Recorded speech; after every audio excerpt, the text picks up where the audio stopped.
دل میں ہر برائی مٹ جاتا ہے جب دل سے اسلام کو اپناتا ہے. جو کلمہ شہادت کو دل سے پڑھ لیتا ہے تب جا کے اسے اسلام کا خوبیاں نظر آتا ہے. جب میں نے اسلام قبول کیا نا، اس کے بعد ایک ایسا غم، شاید میں یہ سمجھتا ہوں وہ غم اب میرے ساتھ میرے قبر تک جائے گی، لیکن میں نہیں چاہتا کہ کوئی بھی میرا بھائی جو ہے مجھے مانتا ہو یا نہ مانتا ہو، کوئی بھی اس غم کو لے کر کے نہ مرے. کہ جب اسلام قبول کیا، گھر سے الگ ہوا، والدین سے دور ہو گیا، کافی آزمائشیں گزاری، اور جب مجھے لاسٹ میں جب میرے ساتھ کینسر کا جب معاملہ ہوا تھا تو کسی طریقے سے ماں تک یہ خبر پہنچی.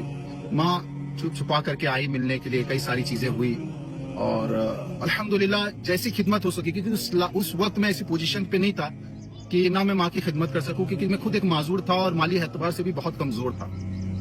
ماں آئی، کئی دن رہی، متاثر ہوئی. جب وہ میرے ساتھ رہی اور کچھ دن گزارنے کے بعد وہ جاتے جاتے اس کے منہ سے ایک جملہ نکلا، بیٹا تم جیسے ابھی ہو نا ویسے ہی رہنا.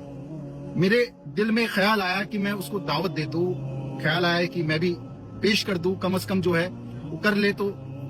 لیکن خالی ذہن میں ایک سوال آیا، ابھی نہیں، ابھی اور متاثر کرتا ہوں، کل کر لوں گا، پرسوں دے دوں گا. یہی سوچ نے جو ہے نا مجھے خاموش رہنے پہ مجبور کر دیا، اور والدہ نکل گئی، چلے گئے. 2 دن کے بعد میں اپنے گھر میں تذکرہ ایسے ہی کر رہا تھا کہ والدہ کو بات کرتے کرتے اتنے دیر میں رات میں میرے پاس خبر آئی کہ والدہ کا ہارٹ اسٹروک ہوا اور وہ ڈیتھ کر گئی. رونے لگا، گھر گیا کسی طریقے سے، لیکن وہاں میں نے یہی سوچ کے گیا تھا جو ہوگا دیکھا جائے گا. لیکن والدہ کو آخری ٹائم تک دیکھ کے والدہ ایسی لیٹی ہوئی تھی، ان کے قدموں میں جا کر کے.